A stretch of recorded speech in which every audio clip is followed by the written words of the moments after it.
Alegre. Ó, estamos entrando ao vivo. Ah, que bom. Estamos ao vivo já. Então, boa tarde, companheiros e companheiras que nos acompanham aqui na Rede Liberdade. São agora 16 horas em ponto.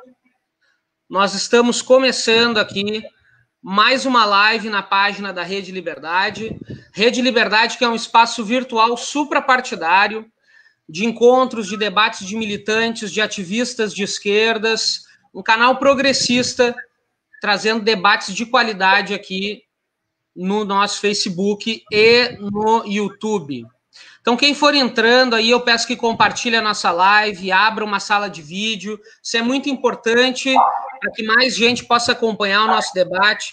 O Facebook aí, vocês sabem, ele entrega para muito pouca gente as lives que estão acontecendo ao vivo. Em torno de 3% dos seguidores são notificados.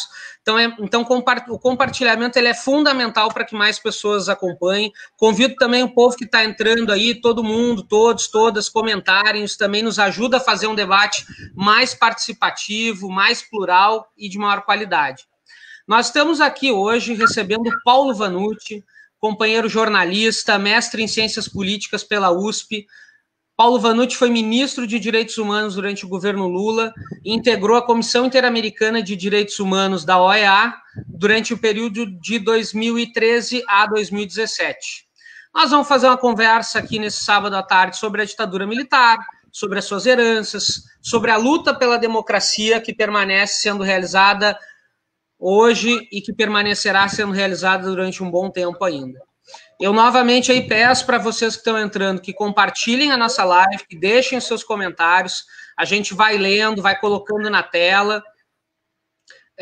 O pessoal que está nos acompanhando pelo YouTube, eu convido para que se inscrevam para serem avisados quando tiverem conteúdo do canal. Isso é muito importante para que o debate possa florescer com maior qualidade. Nós, que somos de esquerda, sabemos da dificuldade que é ter ferramentas de qualidade para que a gente possa fazer um diálogo mais plural na nossa sociedade.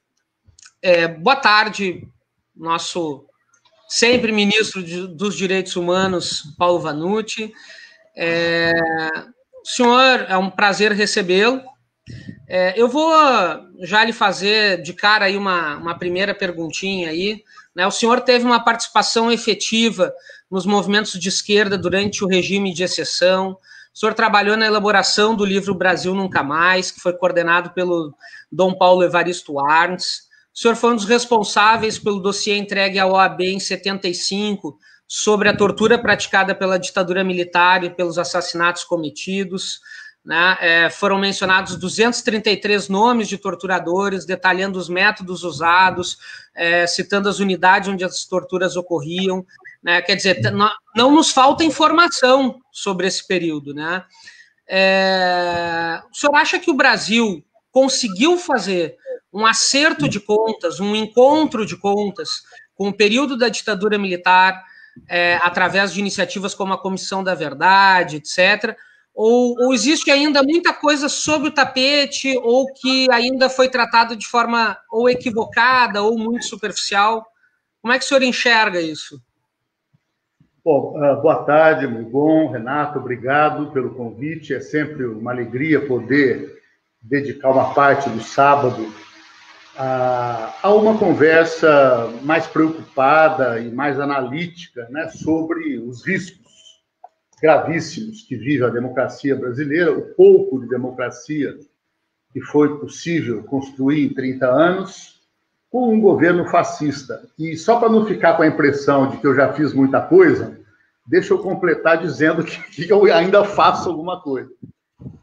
Hoje, a tarde do sábado foi disputada porque também tem uma atividade rotineira do nosso núcleo de preservação da memória política. Eu fui um dos fundadores, que realiza lá no antigo DOPS de São Paulo, os Sábados Resistentes. E hoje é um dos temas mais amplos que nós já conseguimos construir. Nós estamos reunindo, e deve estar acabando agora, o Ladislau Dalbor, o Luiz Nassif e a Leda Paulani, para discutir direitos humanos e o sistema financeiro. Quer dizer, o sistema financeiro, as implicações todas dele, inclusive grande risco que corre a democracia com o presidente neofascista, é que o sistema financeiro, obviamente, quieto, a maioria esmagadora da elite e uma parte da imprensa apoia a sua agenda econômica. Eu sou ainda membro do Instituto Lula, que eu fui o fundador, e fundador lá atrás, em 90, do Instituto Cidadania, o antecessor. E sou membro da Comissão Arnes de Direitos Humanos, que vai para completar 2 anos, foi criada com o congraçamento de 22 pessoas ligadas aos direitos humanos de diferentes extrações partidárias.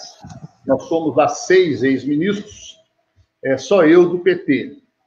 Tem Bresser Pereira, tem Paulo Sérgio Pinheiro, tem várias pessoas, mas que nos unimos porque a pátria dos direitos humanos está em perigo. E aí é preciso fazer uma ampla união para enfrentamento. E, por último, eu sou presidente da TVT, TV dos Trabalhadores, da Rádio Brasil Atual, levando adiante hoje, com muita animação, uma das principais batalhas mal travadas por nós nas últimas décadas, que é a democratização dos meios de comunicação. Poder ter uma televisão aberta, uma rádio aberta, sustentada pelos trabalhadores, movimentos populares e sindicatos. Então, com essa complementação, dizer exatamente isso, né, que existe hoje um contexto em que o governo Bolsonaro, ele é a prova cabal de que nós, militantes dos direitos humanos, que há décadas insistimos na necessidade do Brasil criar coragem e debater, e conhecer e enfrentar todo o horror das violações sistemáticas de direitos humanos do período 64-85, 21 anos, não quer dizer que começaram aí. A própria Comissão da Verdade, ela pesquisou violações dos anos anteriores. Houve violações dos direitos humanos em todo o período da democracia no Brasil, do próprio governo Lula, eu ministro 5 anos. E se tratava de reconhecer que as violações ocorrem e não cabe ao governo tapar, negar. Tem de assumir, mostrar o que está fazendo ou vai começar a fazer para enfrentar, né? Eu digo que o governo Bolsonaro é demonstração cabal daquilo que era a principal tese, a principal hipótese que os lutadores de direitos humanos apresentavam. E que hoje não é mais uma tese, não é mais uma hipótese, está tragicamente confirmado. Se o Brasil não fizer esse processamento adequado, os povos que se negam a aprender com os seus erros, estão condenados a repeti-los. Então, ao não processar, o Brasil se expunha e se expôs, e aconteceu, ao que a psicanálise chama retorno do recalcado. Ou seja, ficou reprimido esse assunto, não discute, não deixa debater, e, ao fazer isso, ele volta na forma de um deputado, baixo clero, péssimo deputado, uma longa história de corrupção familiar, que vota pelo impeachment de Dilma, homenageando a tortura, o maior dos torturadores brasileiros, que enfrenta uma lutadora dos direitos humanos, gaúcha como você, Maria do Rosário, né, fazendo apologia do estupro de mulheres. E agora, com a história de que a pandemia está no fim, nenhum procedimento para enfrentar como se deve a pandemia, e neste momento, o Brasil é dos últimos países do mundo a sair atrás da tal vacina. É tantas vezes postergada e desprezada. E, nesse sentido, houve, sim, nesse período todo, movimentos para desbloquear. Começou com o heroísmo de familiares. Aí no Rio Grande do Sul, não se pode deixar de lado uma figura como Suzana Lisboa, né, companheira de Luiz Eurico Ferreira Lisboa, que fez da sua vida, depois da clandestinidade, uma militância nisso, nesse tema.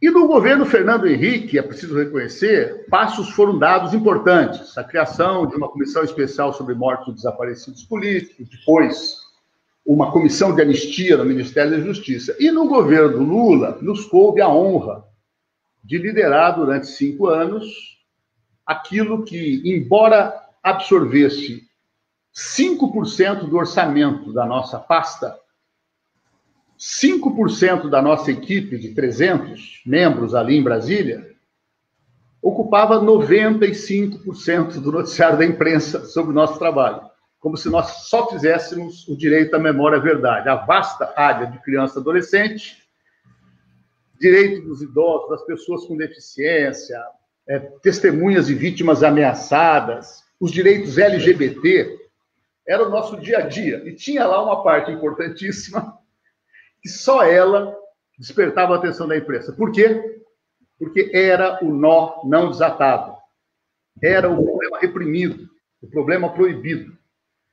E conseguimos, a duras penas, romper isso com uma bela Conferência Nacional de Direitos Humanos, em dezembro de 2009, em que dos estados surgiram a proposta de criar uma Comissão Nacional da Verdade. Eu mesmo, quando tomei posse, era véspera de Natal, passei aqueles dias, em 2005, me aconselhando com especialistas. Paulo Sérgio Pinheiro, que tinha sido titular de Direitos Humanos no último ano de Fernando Henrique, disse: está na hora de criar uma Comissão Nacional da Verdade. Pedi mais informações e ele disse: olha, tem 20 países do mundo que, às vezes pela ONU, às vezes pela OEA, às vezes por decisão interna do próprio país, como a Argentina, Chile, realizam essa comissão, e essa comissão investiga e oferece aos poderes públicos o resultado da investigação. Ela não tem poderes de julgamento, de punição, mas ela divulga. E essa 11ª Conferência Nacional dos Direitos Humanos aprovou o esqueleto do que um ano depois seria lançado pelo presidente Lula, no dia 21 de dezembro de 2009, né? A conferência foi em dezembro de 2008, o terceiro PNDH, o Programa Nacional de Direitos Humanos. Terceiro, porque no período Fernando Henrique já havia 2 bons programas, passos adiante.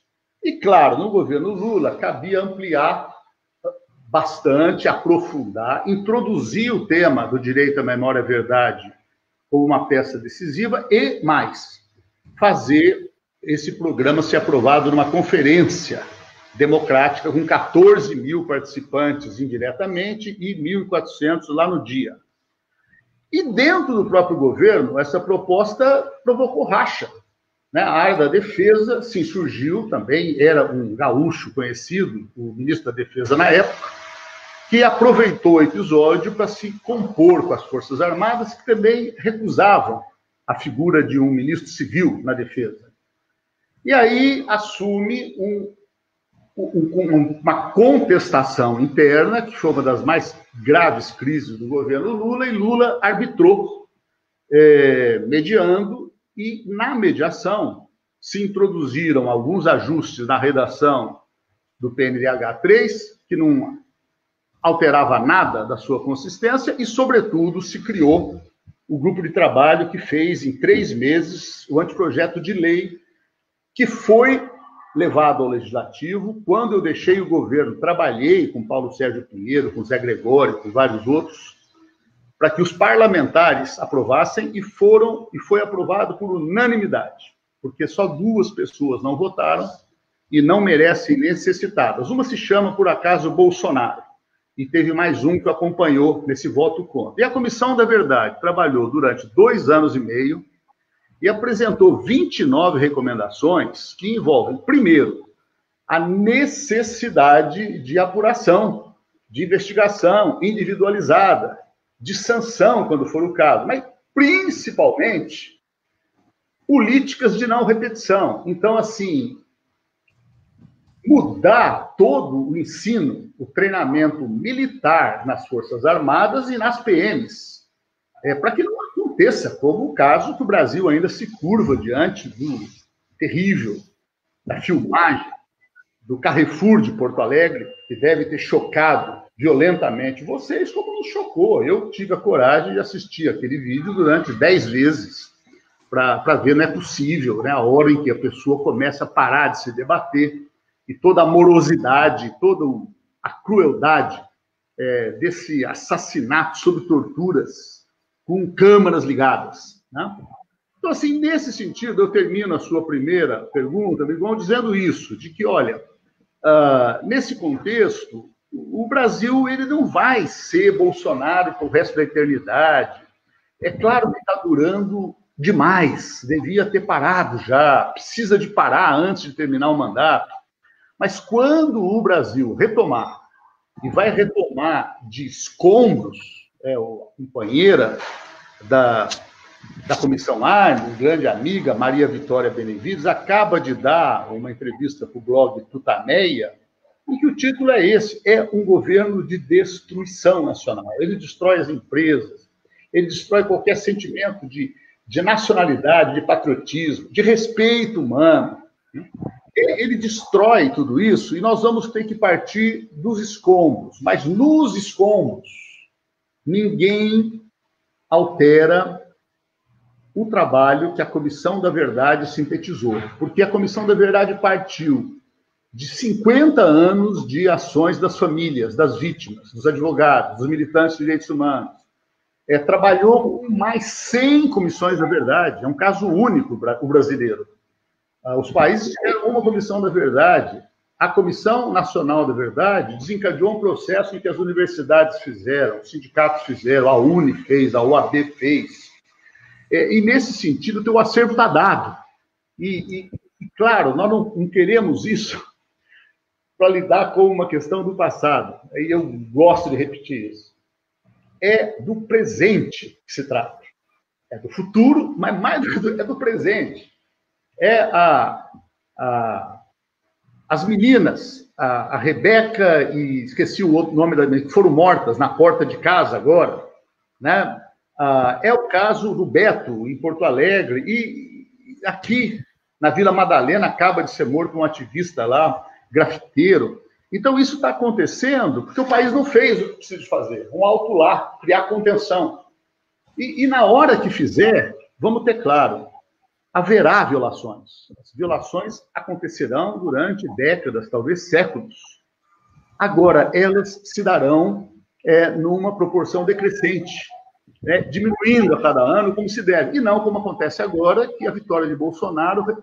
Eu não posso deixar de fazer uma homenagem a uma senadora gaúcha, que foi vice-presidente na chapa de Geraldo Alckmin, que aparentemente era a solução mais inteligente, uma mulher radialista. E ela, quando o presidente Lula foi alvejado por tiro no seu ônibus, o que essa senadora disse? E vocês gaúchos, especialmente, não podem esquecer isso, tem de cobrar diariamente. Ela disse: tem que descer o reio. Então, uma senadora da República, ela não é o Bolsonaro, ela deve estar envergonhada do Bolsonaro hoje em dia, mas todo esse conluio se unificou na vitória do Bolsonaro. O Sérgio Moro e a Rede Globo e poderes judiciais de vários lugares do Brasil. E, claro, agora estamos vivendo um freio de arrumação, em que a Globo vai se dissociando, o Sérgio Moro vai lá para os Estados Unidos para receber os bônus de tudo o que ele fez, né? Agora, Mirgon, eu vou te pedir um minutinho de intervalo para eu poder atender a emergência que eu falei. Só fecha o áudio aí, Paulo. Nós estamos aqui, pessoal, não saiam daí. É uma emergência pessoal. Paulo tinha nos avisado já que isso poderia acontecer. Ele precisou se ausentar aqui por um minutinho para poder atender o telefone. Nós estamos aqui conversando com Paulo Vanucci, ex-ministro, foi ministro de Direitos Humanos, titular da Secretaria Especial de Direitos Humanos durante o governo Lula, ele fez parte da Comissão Interamericana de Direitos Humanos da Organização dos Estados Americanos de 2013 a 2017. Estamos aqui conversando sobre o período da ditadura militar, mas não só o passado, né? Estamos discutindo também as consequências no nosso presente, o futuro do país, sob o ponto de vista dos direitos humanos. Não saiam daí, permaneçam nos acompanhando. Paulo Vanucci já está retornando. Só abrir o microfone. Pronto, já abri. Seja bem-vindo de volta, Paulo. Deixa eu pegar um ganchinho aqui. Eu quero voltar a conversar um pouco contigo sobre essa questão do nosso presente e do nosso futuro, mas eu tenho duas questões que... uma delas me chama muito a atenção e eu estava louco para te fazer essa pergunta, na verdade, Paulo, que era o seguinte. Tu foste aí titular na Comissão Interamericana dos Direitos Humanos e tem uma questão que muito me intriga, olhando para o nosso vizinho aqui, Argentina, né? Um país que viveu também na mesma época que nós, uma ditadura militar, né? Mas nós guardamos muita similaridade com o nosso vizinho, temos muitos assuntos em comum, mas nós vemos que com relação ao tema da ditadura nos dois países, eles são tratados de forma absolutamente diferente. Os argentinos, me parece, pelo menos, se dispuseram a colocar de verdade o dedo na ferida, né? Eles estampam o nome de seus torturados em listas, em espaços públicos, eles dizem, olha, aqui foi um centro de tortura, aqui acontecia isso, aqui acontecia aquilo. Os marcos da ditadura argentina, eles são expostos para os turistas. Qualquer turista que for à Argentina, ele passa lá e ele sai com algumas lições com relação à história argentina. Eles não têm vergonha, né? Me parece que eles tratam a ditadura como um fato que deve ser lembrado para que ele nunca mais aconteça, né? E que eles fazem questão absoluta de não esquecer. E nós aqui, me parece, Paulo, com exceção das pessoas que tratam desse tema, que tem uma preocupação com os direitos humanos, que tem uma posição mais crítica sobre a nossa sociedade, com exceção destes atores, me parece que nós temos aqui um tratamento muito diferente, envergonhado, escondido, como se a ferida tivesse cheia de pus, na verdade, né? Como é que o senhor avalia essa diferença entre os dois países? Eu lhe confesso que toda vez que eu vou à Argentina, eu sinto uma pontinha de inveja na forma como eles tratam a sua história, de forma a aprender com ela, né? Bom, eu também compartilho, né, a mesma impressão sua, só que é importante a gente não ficar só na constatação da brutal diferença que há no nível da abordagem. É preciso também reconhecer um pouco isso. Primeiro, sem nenhum patriotismo fajuto, eu sou mais velho do que você, mas na minha infância, nos anos 50, no interior de São Paulo, o meu pai, que era um professor bastante ilustrado, ele falava de um país muito maior do que o Brasil em tudo, chamado Argentina. Então é importante ter isso. Assim, era um país muito maior do que o Brasil. Só não era maior em território e população. Tinha um grau de desenvolvimento econômico, social, político, educacional, né, desproporcionalmente diferente. Há estudos mostrando que no período Perón, e não só no período dele, talvez tenha havido na Argentina um dos maiores processos de distribuição de renda, né? Com um movimento operário muito consistente, né? Que deu base ao peronismo. Segundo, a repressão militar lá, durante o golpe, que lá foi em 76, então tem uma brutal também desproporcionalidade cronológica, né? 64.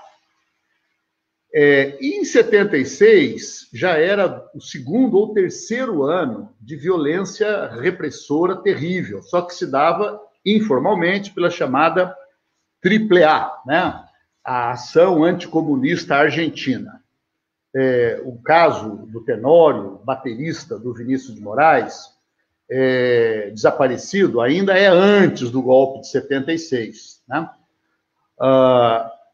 E as mortes na Argentina, elas atingiram um patamar de 30 mil mortos desaparecidos, que para a população argentina, Brigon, equivale, em resumo, a gente de todas as famílias. Todas as famílias foram envolvidas, porque é um primo, um sobrinho, né, um tio, e com dramas terríveis.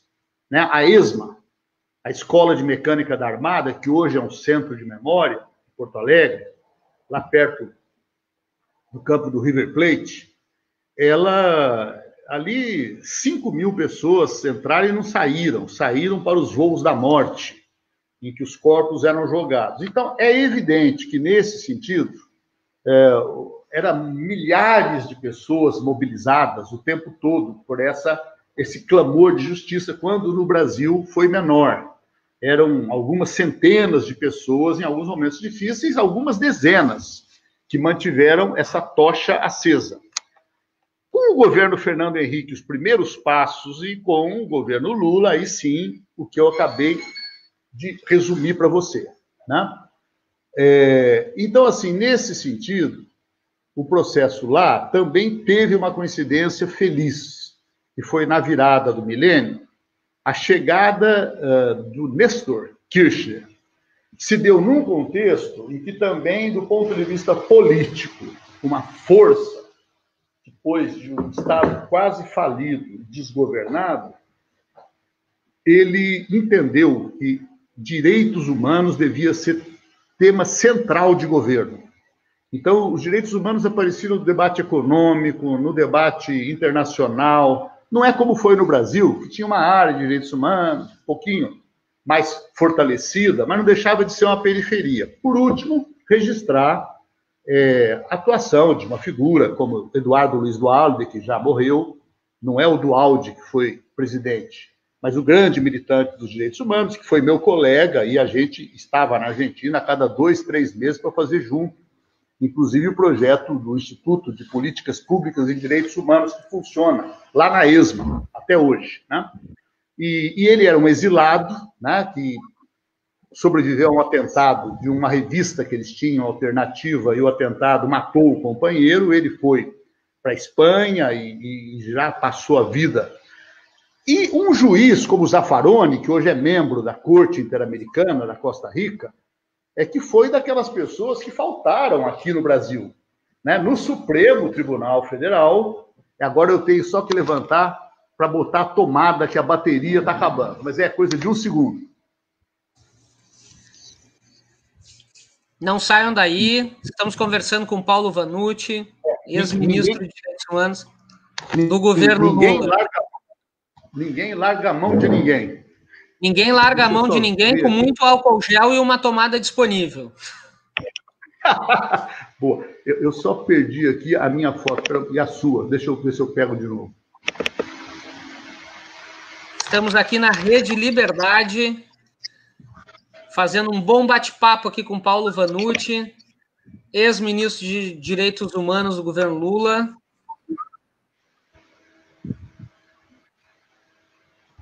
Oi, eu não estou conseguindo te achar aí. Deixa eu continuar falando. Está me ouvindo? Pode continuar, estamos no ar e nós estamos lhe enxergando muito bem. Tá bom. Então eu vou falar sem imagem até que ela volte aqui. Então, nesse sentido, houve uma definição judicial, uma maioria parlamentar. Aqui no Brasil se tentou isso, mas houve aí um voto profundamente surpreendente, né, do Eros Grau, relator, que votou erradamente na linha de que a lei de anistia de 79 protegia os torturadores. Né? Alô, você está me ouvindo? Sim, estamos te ouvindo. Tá. Isso foi em 2010, e há um voto discordante, 2 votos discordantes, mas um muito bem constituído, que é do ministro Ricardo Lewandowski. Ele foi derrotado, mas ele considerava que a ação proposta pela OAB que dizia que a Constituição de 88 não acolhia a lei de anistia de 79, uma lei de autoanistia, em que os criminosos absolvem os seus próprios crimes. O voto de Lewandowski pontua. Primeiro, a tortura não é crime político. A lei de anistia dizia: estão anistiados os crimes políticos. Não é. Segundo, a tortura não é crime conexo, porque a lei de anistia dizia também ou conexos. Por que ela dizia conexos? Porque ela tinha que dizer, literalmente, estão anistiados também os torturadores das Forças Armadas. Mas claro que não podiam reconhecer a tortura, essa vergonha, esse crime, essa mácula. Então, a palavra conexos, como uma espécie de eufemismo para esconder a brutalidade. E terceiro, Lewandowski diz: os tratados internacionais que o Brasil assinou voluntariamente obrigam. Então, nesse sentido, em dezembro do mesmo ano de 2010, um dos tratados internacionais que o Brasil assina, que é a Convenção Americana dos Direitos Humanos, que criou a Comissão Interamericana de Direitos Humanos, que eu fui membro durante 4 anos, e a Corte Interamericana, com sede na Costa Rica, a Corte Interamericana deu final a 10 anos de processamento da demanda dos familiares de guerrilheiros do Araguaia. E, nesse sentido, condena o Estado brasileiro e, literalmente, diz: a lei de anistia não pode continuar sendo um obstáculo à investigação. Então, nesse sentido, o que está acontecendo agora, na comparação entre o Brasil e a Argentina... Espera só um pouquinho mais. Não tem problema. Estamos aqui num bate-papo com Paulo Vanucci. Permaneçam conosco. Há uma emergência particular que ele vem atendendo.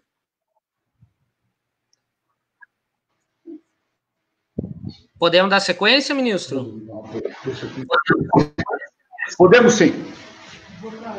Então, assim, no sentido de que existe uma situação desproporcional, mas no ambiente interamericano, as decisões tomadas pelo Chile, pela Argentina, pelo Uruguai, até pelo Paraguai, acabam deixando o Estado brasileiro muito desconfortável. Agora, eu quero partilhar com vocês também que o problema é um problema do Estado. Mesmo um governo corajoso, transformador, consequente, como o de Lula, eu sou suspeito para falar porque sou assessor de Lula desde 1980, mas o governo também sentiu as suas licitações. Por quê? Perante o caso Gomes Lund, que é o caso Guerrilha do Araguaia, o Itamaraty, liderado por grandes figuras e até amigos meus, que todos aí admiramos, entendi que o Brasil não pode ser condenado, porque condenar é mal para a diplomacia brasileira. Então, ia dizendo que não, senhores membros da Comissão Interamericana, senhores membros da Corte, o Brasil está fazendo tudo o que pode para resolver esse problema.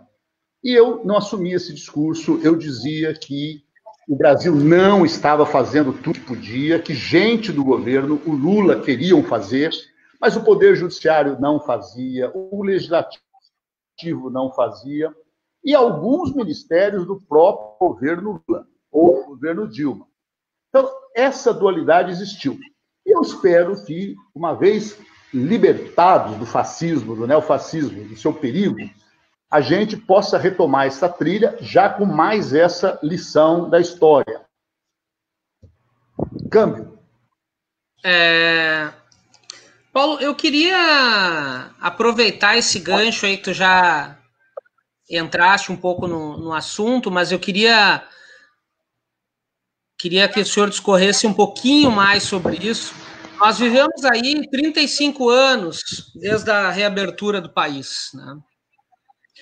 Nesse processo, nós vivenciamos aí alguma estabilidade política com o Fernando Henrique, com o Lula, primeiro mandato da Dilma, No segundo mandato da Dilma, nós tivemos aí o golpe, o processo que o Brasil conheceu de como funciona o lawfare, a prisão do Lula, esse lavajatismo de exceção judiciária, o surgimento de figuras como o Bolsonaro, a remilitarização da política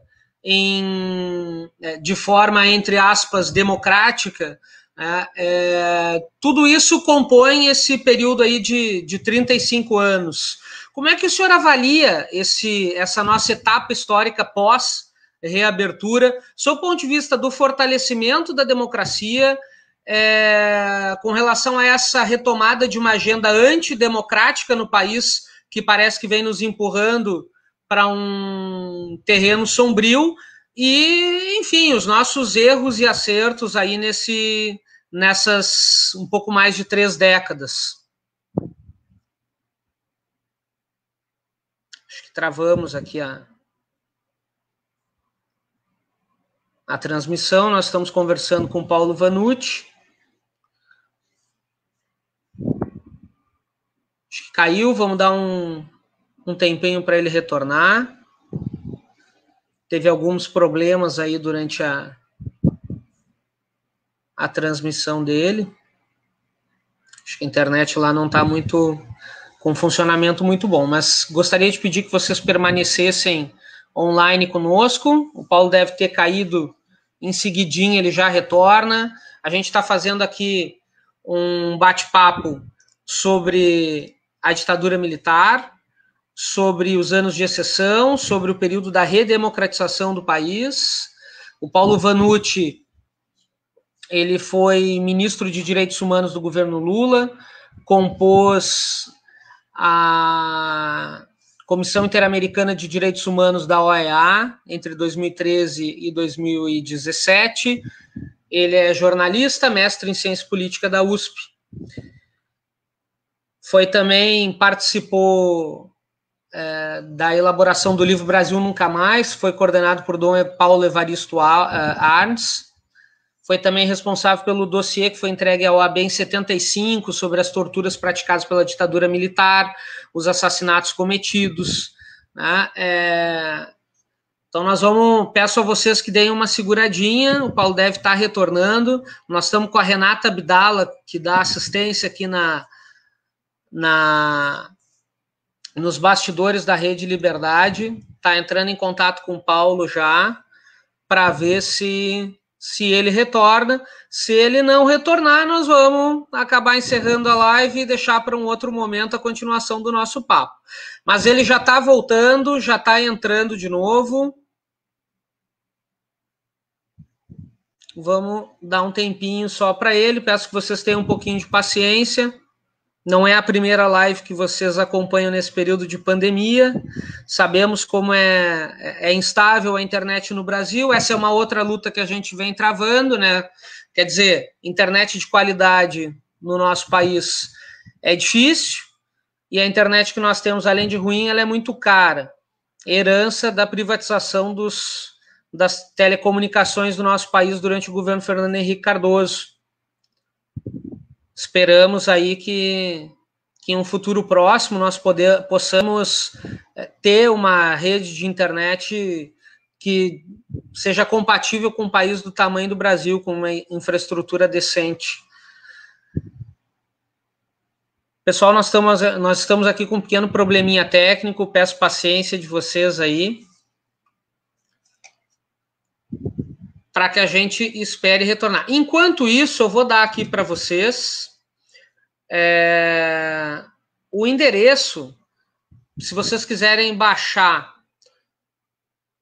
ter acesso ao livro Brasil Nunca Mais, que foi organizado pelo Dom Paulo Evaristo Arns e que tem o Paulo Vanucci entre os seus formuladores, no site dhnet.org.br,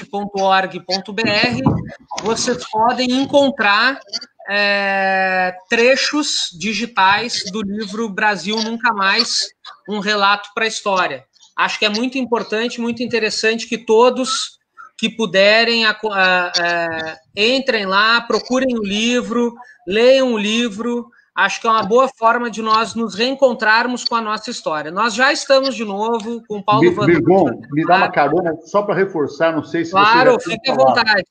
Mas você recomendou o Brasil Nunca Mais, e recomende também o relatório final da Comissão Nacional da Verdade, que também o governo tenta esconder, mas não tem jeito. Ele está em 300 canais, se você procurar bem na internet, você acha ele inteirinho. São milhares de páginas, milhares, né? E vale muito a pena, porque atualiza o Brasil Nunca Mais, e com muito mais coisa, e com essas 29 recomendações, que é apurar, que é mudar o ensino militar, que é mexer, inclusive, nesses aparelhos de segurança que geram violência, ou seja, faz uma conexão entre a violência da ditadura e a de hoje, durante a chamada democracia. Câmbio. Muito, muito importante. Paulo, nós inclusive vamos fazer o seguinte, nós vamos, depois que sair do ar aqui, eu já vou deixar aqui a sugestão para a Renata Abdala, que está nos dando suporte aqui hoje, para que a Rede Liberdade sugira como leitura e coloque os links no ar mais tarde, num post da Rede Liberdade aqui, para acessar as duas obras, tanto o relatório da comissão quanto o Brasil Nunca Mais. Retomando agora, Paulo, acho que tu não ouviu a minha pergunta, eu dizia que nós tínhamos 35 anos aí de reabertura política do país, né, que nós vivenciamos alguma estabilidade, né, com o Fernando Henrique, com o Lula, durante o primeiro mandato da presidenta Dilma, em 2016, fazendo uma recapitulação, em 2016 nós tivemos aí o golpe, que já vinha sendo orquestrado, mas ali o golpe, o Brasil descobriu o lawfare, tivemos aí na sequência o né, que já vinha sendo conduzido o lavajatismo de exceção, culminou na prisão do Lula, que hoje vem sendo processo a processo inocentado em cada um deles, né? Vimos o surgimento de uma figura como o Bolsonaro, com o discurso que tem, um setor do Brasil se levantar com o mesmo discurso feito por Bolsonaro, né? Vemos aí uma militarização da nossa política por meios, entre aspas, democráticos, né? Como é que o senhor avalia aí todos esses fatos em um período tão curto, de 35 anos, né? Como é que o senhor avalia esse período da história, pós-abertura, sob o ponto de vista do fortalecimento da democracia, do desenvolvimento da democracia, e agora, nesses últimos anos, essa retomada de uma agenda antidemocrática? Mirgon e pessoal que está conosco aqui, nesse bate-papo da Rede Liberdade, olha, é preciso sair um pouco do Brasil para reconhecer que há um problema de ciclo histórico, né? A Declaração Universal dos Direitos Humanos, de 10 de dezembro de 48, que acaba de completar 72 anos, e houve manifestações importantíssimas, a Comissão Arnes fez um evento de 3 horas, que foi com a OAB, CNBB, ABI, SBPC e Academia Brasileira de Ciência, e dezenas de outros no Brasil inteiro. Essa Declaração Universal, ela só aconteceu, ela é um programa de 30 artigos que, no fundo, diz que livres e iguais em dignidade e direito nascem todos os seres humanos. E isso não é verdade. Em lugar nenhum do mundo as pessoas nascem livres e iguais em dignidade e direito. É um programa. A ONU lança esse programa. Um programa muito mais avançado do que o que era a ONU, recém-criada 3 anos antes. Por que ela fez isso? Porque era o choque de 60 milhões de mortos da Segunda Guerra, 6 milhões de judeus, por serem judeus, tenham feito alguma coisa ou não, eliminados por serem judeus. Um horror que terminou com 2 bombas atômicas jogadas sobre populações civis em Hiroshima e Nagasaki, para os americanos mostrarem para a União Soviética que eles tinham a arma poderosa de contenção, porque o Japão já estava prestes a se render.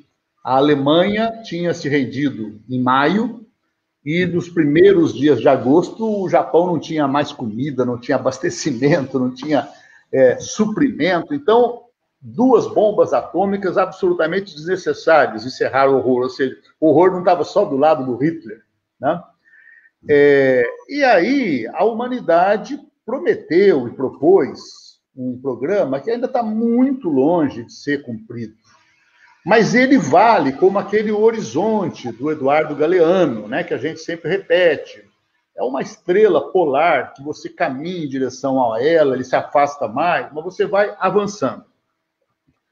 Então, nesse sentido aí, o Boaventura Souza Santos repete muito que o final da guerra gerou um contexto, sobretudo na Alemanha, que é aquele país destruído, para se reconstruir. O empresariado, a elite, a burguesia chamou a classe trabalhadora para fazer junto, a cogestão alemã. Até hoje, as empresas, grandes empresas, têm representantes dos trabalhadores na direção da Volkswagen, da Mercedes, né? Nasce um estado de bem-estar social que dura mais ou menos uns 30 anos. Os franceses gostam de chamar 30 gloriosos. E dos 80 em diante, o mundo mergulha nesse neoliberalismo que não tem nada com o bom liberalismo da Revolução Francesa, que era conter a nobreza, conter o poder feudal, né? Quer dizer, garantir direitos individuais contra a realeza, tudo isso, os poderes despóticos, né? Não, o neoliberalismo agora, ele é todo traduzido pelo discurso de Bolsonaro e pela sua melhor face, chamada Paulo Guedes. Qual é a melhor face? Não precisa de Estado, né? O Estado, ele atrapalha, entrega tudo para a propriedade privada, que aí sim vai dar certo, né? E o mundo está cansado de saber que o mercado pode ser bom para gerar riqueza, etc., mas ele nunca vai distribuir. Então, nesse sentido, isso está acontecendo no mundo inteiro. O Boaventura diz, de 45 em diante, a democracia regulou o mercado. De 90 para cá, de 80 para cá, já há 40 anos, por aí, não. O mercado regula a democracia. O mercado diz o que ele permite de democracia ou não. O mercado cria um Bolsonaro presidente. Então, nesse sentido, o projeto democrático hoje no mundo inteiro é de verdadeira reconstrução. E tem de ser uma reconstrução com novas formas. Porque hoje, você já é enojado de tudo, você começa a abrir os jornais, os sites, para ler sobre quem serão os presidentes da Câmara e do Senado, com a recente decisão do Supremo, que pelo menos esse Supremo que rasgou tantas vezes a Constituição na Lava Jato, no caso do Lula, pelo menos dessa vez não rasgou, né? Quer dizer, manteve a posição de que não podia, porque a Constituição é clara que não pode, na mesma legislatura, reeleger os 2 presidentes. Agora, quais as alternativas postas? Numericamente, uma é pior do que a outra. É gente do próprio Bolsonaro. Então, imagina se o Bolsonaro passa a ter... Aí ele vem prometer coisas para o PT, para o movimento sindical, etc., tal, para ver se caem na cilada de dizer, não, então me apoie a ser traído daqui a pouco, porque vai dizer, olha, não deu para cumprir aqueles compromissos de financiamento sindical e dar uma sobrevida para um presidente que é inimigo da vida. 180 mil mortos virarão 250 mil, 300. 50 mil morreriam de uma forma ou de outra no mundo inteiro. O restante é culpa do crime praticado pelo presidente da República, com o seu desapreço, desinteresse, mentiras, num socoveiro, né? A ideia da cloroquina e, sobretudo, hoje o pânico, porque os países começam a vacinar. Brigon, os ricos de Porto Alegre, procure acompanhar, se sair nas colunas sociais, que a família tal e a família tal, eu tenho aqui na ponta da língua alguns sobrenomes ilustres daí, não vou citar, pegaram um avião para passar um fim de semana em Londres. Eles foram tomar vacina. Eles foram a Londres para tomar vacina e voltam na semana seguinte. Os ricos vão fazer isso. E o governo brasileiro, se hoje decidir ir atrás de vacina, ele vai conseguir trazer para daqui 6 meses. Porque demora a compra de equipamento e tal. Então, com tudo isso, o problema democrático, ele está colocado também por onde eu comecei, quando me apresentei como presidente da TVT. A Globo não vai querer aceitar, mas ela é tão responsável pelo Bolsonaro, na sua dobradinha com o Sérgio Moro, os empresários, quanto os generais mais malucos, ou o Onyx Lorenzoni, ou aqueles ali bebianos, os apoiadores da primeira hora. Né? Então, assim, nesse sentido, a democracia está sob ataque, e um lutador de direitos humanos, um lutador da verdadeira democracia. O Boaventura fala que a luta é para democratizar a democracia. Um lutador do socialismo não pode cair em desalento, em depressão, tem que entender como o ciclo da história, né? Você passa por esse horror e sai daí com mais musculatura do que tinha antes, porque o governo Lula era um governo muito bom do ponto de vista do combate à pobreza, dos direitos, das cotas educacionais, raciais, etc. Tal, mas é evidente que passava também uma mensagem para os movimentos populares de que agora nós não precisamos de lutar tanto, porque já tem o Lula está lá, eles estão fazendo por nós. Não, né? Quer dizer, a musculatura começa a ficar flácida, e na Argentina não aconteceu isso. Num depoimento em que a Cristina Kirchner veio prestar na justiça, na tentativa de fazer com ela a mesma coisa que fizeram com o Lula aqui, na audiência, ela veio lá da Patagônia, lá do sul da Argentina, na audiência em Buenos Aires tinha 100 mil pessoas na porta do tribunal. Então, assim, em termos de caminho, se você me perguntar, bom, então qual o caminho? É o caminho da luta popular. E também não acho que a luta popular ela vai ter que abandonar os parlamentos, a presença do judiciário. Está cheio de advogado nosso, de militante nosso, que fez curso de direito, que tem que buscar um espaço, né? Mesmo a Lava Jato, em Porto Alegre, tem um desembargador decente, como Favreto, né? Uma pessoa que teve coragem de ser linchado, como foi, para dizer o que hoje, a cada dia, mais gente reconhece, né? Que o Moro não foi juiz coisíssima nenhuma, ele foi um operador político. Você chamou de lawfare, e todo mundo aqui deve saber que é você utilizar as leis como ferramenta de disputa ou até perseguição, repressão política. E isso não é possível. O direito ele tem que ser a busca de um respeito à regra da Constituição e da lei infraconstitucional. Nesse sentido aí, ele, no dia em que aceitou ser ministro, eu respirei aliviado. Acertei nisso. Eu falei assim, se esse cara aparece no Jornal Nacional, no Fantástico, dizendo, depois de 2 dias sem dormir, eu decidi não aceitar o cargo, para que não paire a menor dúvida de que eu fui um juiz imparcial, etc. Tal, o processo seria muito mais demorado para desmascarar. Não. Ele é um sujeito, nesse sentido, muito rasteiro, ele é muito tosco, ele é pouco elaborado.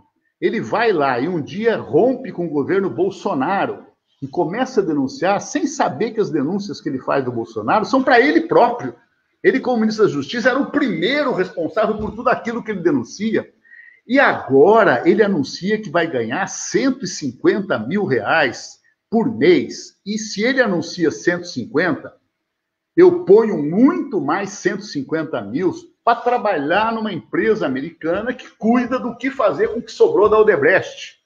Eu viajava, nunca morri de amores pela Odebrecht, porque eu sou militante da luta contra a ditadura, e lá era ainda o Norberto, né, o avô, né, o chefe, e era uma pessoa muito ligada à ditadura. Então, Odebrecht, para mim, sempre foi uma coisa assim, mas quando eu chegava em Miami, e via que o trenzinho interno do aeroporto de Miami, um dos mais movimentados do mundo, estava sendo construído pela Odebrecht, você falava, puxa vida, a engenharia brasileira consegue disputar e ter entrada num mercado como o norte-americano, fez o aeroporto da Ilha da Madeira, lá em Portugal, e assim vai. Isso acabou, as empresas foram destruídas, e ele vai lá ganhar agora um salário nababesco, que é uma recompensa por tudo que ele fez por esses setores. Então, no dia que o Brasil recuperar uma estrutura constitucional e legal merecedoras desse nome, numa democracia, ele terá de responder gravemente por crimes de lesa pátria, quer dizer, se associar a uma potência estrangeira contra os interesses da nação brasileira, e nação quer dizer ricos e pobres juntos.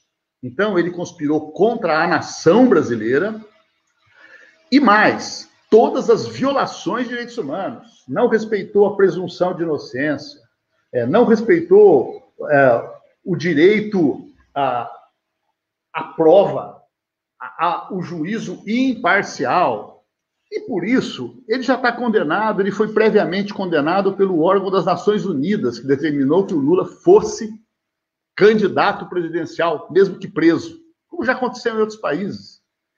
E ao tirar o Lula do páreo, abriu-se o caminho, não para o que uma elite irresponsável, criminosa, canalha, queria, que é, não, nós vamos eleger o Alckmin, nós vamos eleger o Amoedo. Não, elegeu o fascismo, sim, e mais. Eu não lembro de ver um único pronunciamento de um empresário brasileiro, até hoje, com 2 anos de descalabro total, inépcia, como na ditadura o Bardella fez, o Paulo Francini fez, o Mindlin fez, que eram fazer pronunciamentos contra a ditadura, e agora não fazem. Pelo contrário, se acovardam, né? Acaba de morrer o Safra, e o Safra é um dos apoiadores de um governo que se reverencia, de um modo ou de outro, no nazismo. Então, nós chegamos a esse grau de paroxismo. Então, assim, pessoas, comunidades, tradições que deveriam, assim, se manter viva a vigilância contra o fascismo, contra a tortura, contra qualquer tipo de holocausto, não. Assim, folgadamente embarcaram nesse caminho do desastre nacional. Agora, para você ser otimista na história, não precisa de ficar lendo Rousseau, nem Marx, nem os grandes pensadores, até o otimismo, que está muito presente no próprio Evangelho. Né? A proposta cristã é uma proposta muito otimista. Amai-vos uns aos outros. Né? Imagina, ele vai demorar muito tempo para o ser humano realmente aprender a gostar um do outro, gostar na diferença. Né?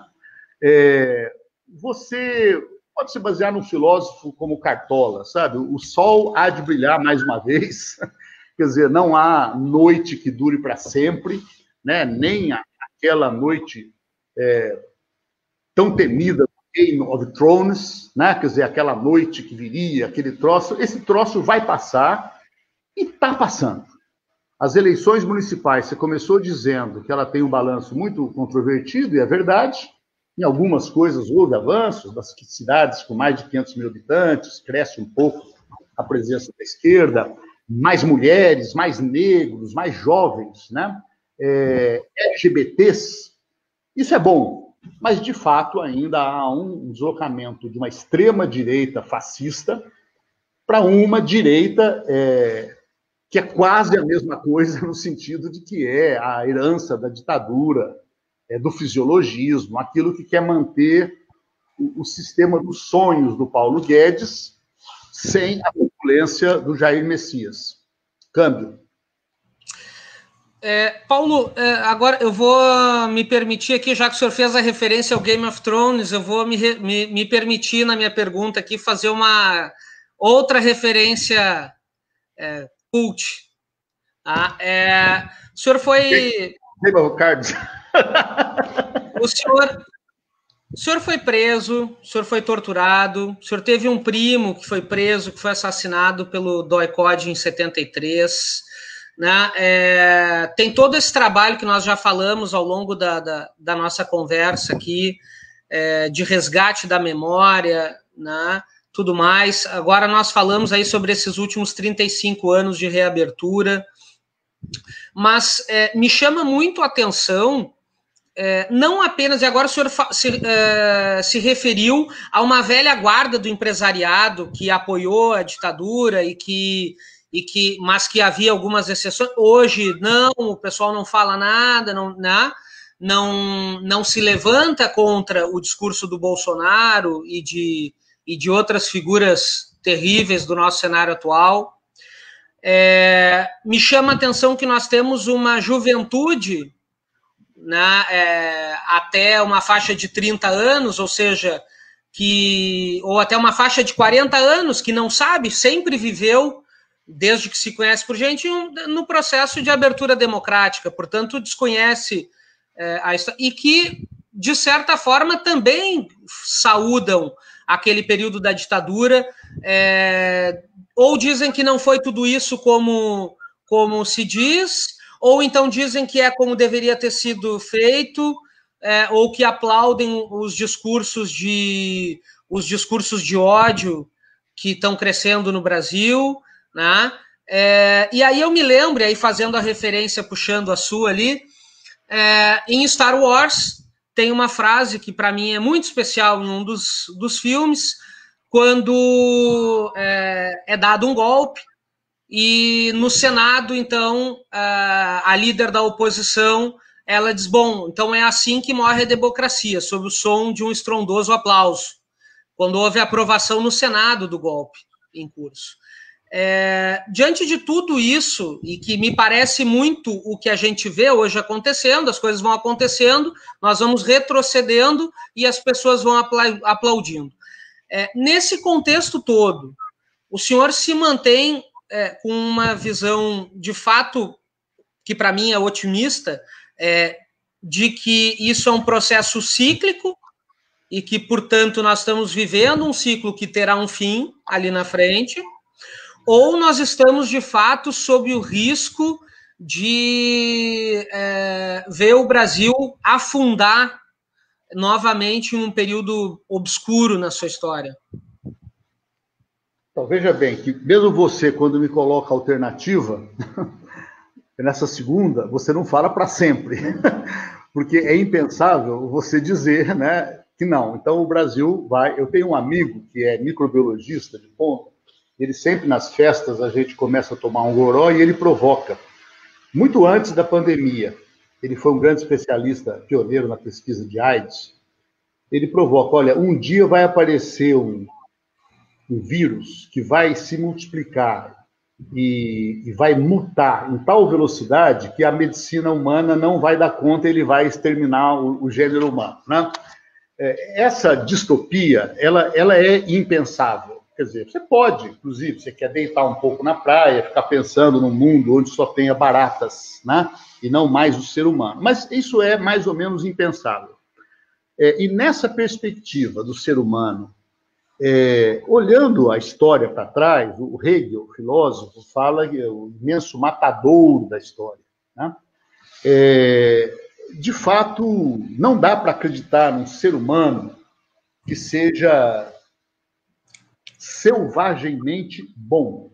E se havia alguma dúvida, a própria psicanálise, o freudismo, superam isso para colocar a divisibilidade do indivíduo. O indivíduo, na verdade, ele é divíduo, ele tem polos, pulsões, eros e tânatos, né? Vida e morte, criar e destruir, amor e ódio, né? O ser humano é o animal que consegue ter os gestos de generosidade, altruísmo, desprendimento, a ponto de uma pessoa morrer na tortura, como Alexandre Vanucci Leme, e ainda passar um recado.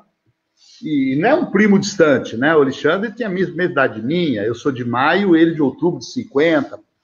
As férias todas passávamos juntos, como crianças, os primeiros passos, a formação, tudo isso, né? Para morrer na tortura, para não entregar os companheiros. o altruísmo das mães perante as crianças, desde a gravidez, tudo isso.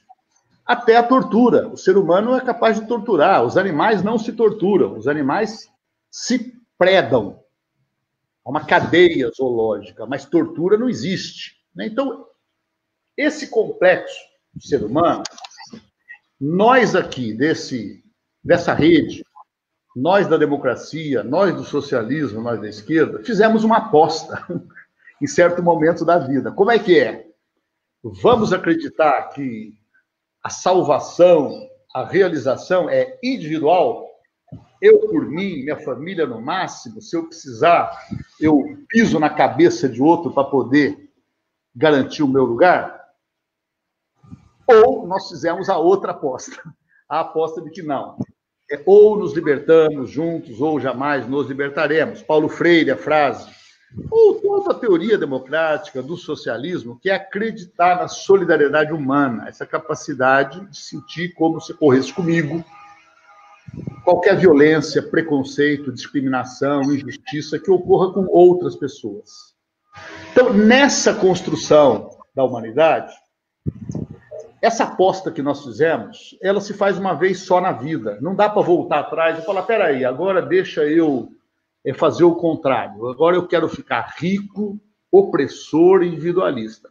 Acontece isso? Acontece.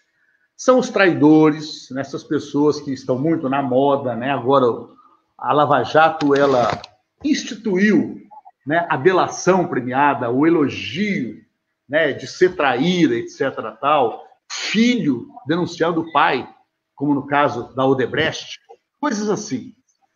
Agora, uma juventude, uma humanidade pensante, que acredita que a Terra continua não sendo plana, a Terra é global, o Yuri Gagarin já viu lá de cima e falou, é azul também, né?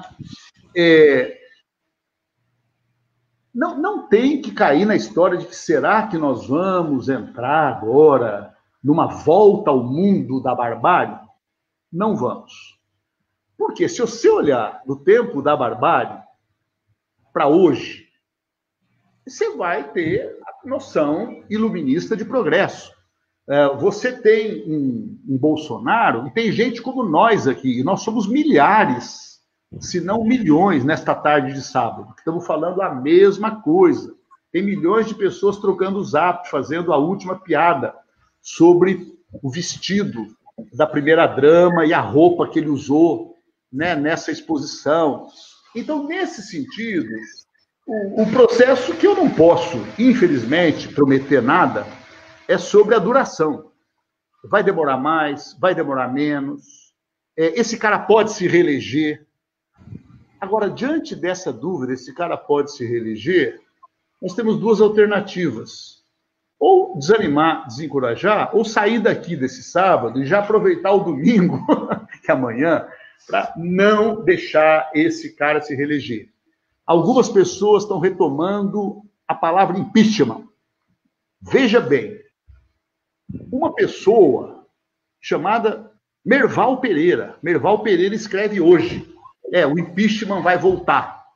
Aquele porta-voz oficial da Rede Globo, tão responsável pela vitória do Bolsonaro, ele começa a dizer agora que não, etc, tal, né, não pode. Então, nesse sentido aí, é claro que nós temos problemas da política que são muito difíceis. Eu sou a favor de alianças muito amplas, para derrotar o fascismo. Porém, eu sou cientista político e sou vivido. Então, também, primeiro, aliança com quem? Então, nem um Ciro Gomes, que teria tudo, assim, de ser de esquerda, ele está minimamente interessado em ter aliança com o PT, com o PSOL. Ele quer outro caminho. Bateu até no Flávio Dino, recentemente. Agora, se nós também ficarmos numa linha de que, não, então nós vamos fazer aliança só entre os puros, entre aspas, só quem tem uma visão, não dá. Porque a maioria que elegeu o Bolsonaro também é a maioria que elegeu Lula. Eu lamento muito. É uma prova cabal do nível de educação para a cidadania, de educação política, de organização popular. Gente do Bolsa Família, que idolatrou o Lula a ponto de ter santinho no oratório em casa, votou no Bolsonaro. Então, nós não vamos virar esse placar com ressentimento. Não, você... Não, vamos fazer o processo agora de dinâmicas políticas, e a Comissão Arnes faz isso. Ela junta diferente, nós temos diferenças todos os dias, mas fazendo o enfrentamento como deve ser feito do Bolsonaro e de tudo que ele representa. E no plano da democracia também. Agora, o processo vai ser mais demorado ou mais rápido, dependendo do grau de mobilização, de educação, de organização de base. Seja pela internet, seja pelos blogs, seja por mobilização de rua, quando for possível, mas está ali, porque o fundamentalismo religioso, falsamente chamado evangélico, ele faz isso. Eu diria que nessas eleições, as últimas 72 horas foram de novo de convocação de uma onda conservadora, porque o Ibope mesmo colocou os candidatos mais à esquerda 10 pontos acima do que eles tiveram no dia da eleição. Isso foi sexta, sábado e no domingo. Por quê? Porque essas redes organizadas da base, lamento dizer, o Pastor, os fundamentalistas, suas centenas de rádios, dezenas de televisões, e nós vamos ter uma ou duas, então vamos aprender com os nossos erros, colocaram o seu bloco na rua e ainda conseguiram. Agora, quem fez campanha esse ano, pelo menos no PT, que eu conheço mais perto, diz que o ambiente já foi muito melhor do que o de 2 anos atrás e de 4 anos atrás. E que você ia fazer campanha, levava agressão verbal, física, e agora não. Então, ainda a votação, ela não se manifesta fortemente, com exceções de alguns lugares importantes, no ABC mesmo. A vitória do PT em Mauá, que é uma grande cidade operária, é absolutamente surpreendente. Pouquíssima gente esperava. Então, não é sinal de um candidato especial, de uma organização. É assim, povão mesmo, que já começa a buscar alternativas. Agora, se você me perguntar o grau de entendimento entre as diferentes forças de esquerda que existe hoje, está de acordo com o tamanho do desafio? A resposta é não está. Está muito aquém.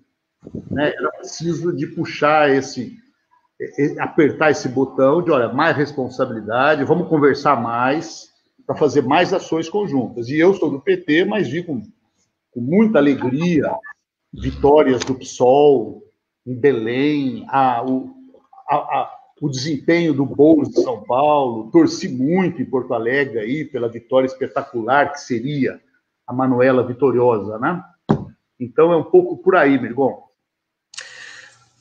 Paulo, aproveitando um pouco o gancho, nós saímos dessa eleição com muitas dúvidas. Eu fui candidato a vereador aqui em Porto Alegre,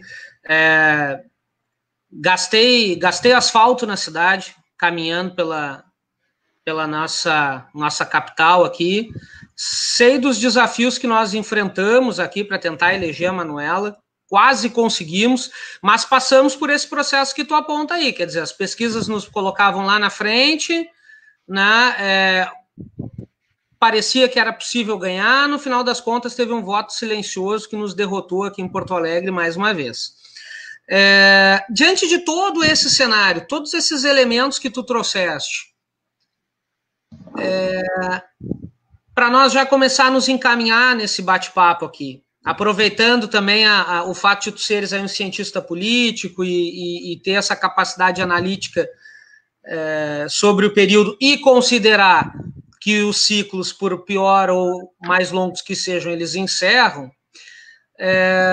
o que tu pode nos dizer para nós aqui da Rede Liberdade, para o pessoal que nos acompanha, sobre os nossos desafios de curto e médio prazo aqui, né, da esquerda, como campo político, não como partido, né, como campo político, nesse próximo período, o papel que a esquerda deve desempenhar, né, de qual papel ela deveria desempenhar, não o que ela desempenhará, mas qual o que ela deveria desempenhar no próximo período, e onde é que nós, e aí uma sugestão para a turma refletir sobre onde nós, militantes de esquerda, deveríamos hoje, militantes dirigentes partidários, dirigentes de entidades, deveríamos estar depositando energia hoje, agora, nesse momento, para construir o próximo período. Birgon, eu vou te pedir desculpa, mas agora são 5h15, e a minha emergência familiar aqui, entrou uma mensagem mais preocupante, eu vou precisar realmente me despedir. Agora, sobre isso, eu acho que a pergunta que você faz era mais para eu desdobrar mais o que eu acabei de falar, né? Sim. E eu fico devendo para uma próxima vez, mas eu acho isso, acreditar na luta, acreditar que não há noite tão longa que impeça o nascimento do sol. Numa comparação com 2 anos atrás, o Bolsonaro é uma pessoa imensamente mais fraca do que no dia da posse dele. Ele não entregou absolutamente nada de todo o seu projeto. É um governo inepto, com guerras interministeriais o tempo todo, com espetáculos, a vergonha maior. Nem eu, que estou nessa luta há muito tempo, e tentava imaginar a cabeça dos generais brasileiros, e no governo Lula eu convivi com os 3 chefes das armas, um bom diálogo, e me pareceu pessoas assim sinceras, que inspiravam confiança. Então, esse horror de centenas de generais que estão lá, acobertando tudo isso, quer dizer, quase uma organização familiar criminosa. Essa semana aparece, né, o Merval dizia que o impeachment pode voltar pelo fato da ABIN estar metida na defesa do processo judicial da família Bolsonaro. Então, assim, nesse sentido, primeiro, essa confiança de que a nossa luta é a luta pela justiça, pelos ideais dos direitos humanos, que é igualdade, liberdade, fraternidade, e essa luta ninguém vence. Chamemos de democracia ou não, democracia democratizada, radicalizada, aprofundada, nós temos que fazer, e claro, o ideal socialista, que é o do mundo sem patrões, porque os direitos humanos só se realizam plenamente quando não houver mais uma sociedade capitalista. Se eu tiver uma empregada doméstica, e no dia primeiro eu repartir no meio o meu salário e der metade para ela, não há igualdade. Eu sou patrão e ela é empregada. Quer dizer, a igualdade ela só existe quando o mundo for capaz de criar uma sociedade que se organize socialmente, cooperativamente, de uma maneira de organização e de produção socialista, cooperativa, ou privada, individual, sem exploração do trabalho de ninguém, né? Então, nesse sentido aí, eu acho que também, na vida, eu sempre que passei por momentos muito bons, ótimos, de vitória, eu me preparava, olha, vai vir algum problema aí, porque não é real, você só ter vitória. E o contrário vale. Quando você está num momento difícil, né, você não ter dúvida de que virão mudanças, né? O ano termina com a derrota do Trump, pode não representar muita coisa em termos de geopolítica, cerco a Cuba, Venezuela, mas pelo menos retira da potência militar mais articulada do planeta a figura de um louco, de um irresponsável, que estimula a meia dúzia de Bolsonaros que ainda estão espalhados por aí. Birgon, eu prometo que volto numa outra oportunidade aí para estar junto nessa conversa, que sempre é boa para mim, aprendi também com você, e fico à disposição para, daqui a um tempo, voltar, tá bom? Tá certo. Paulo Vanucci, jornalista, mestre em Ciências Políticas pela USP, foi ministro dos Direitos Humanos durante o governo Lula, integrou a Comissão Interamericana de Direitos Humanos da Organização dos Estados Americanos. Companheiro, muito obrigado pela tua participação aqui conosco na Rede Liberdade.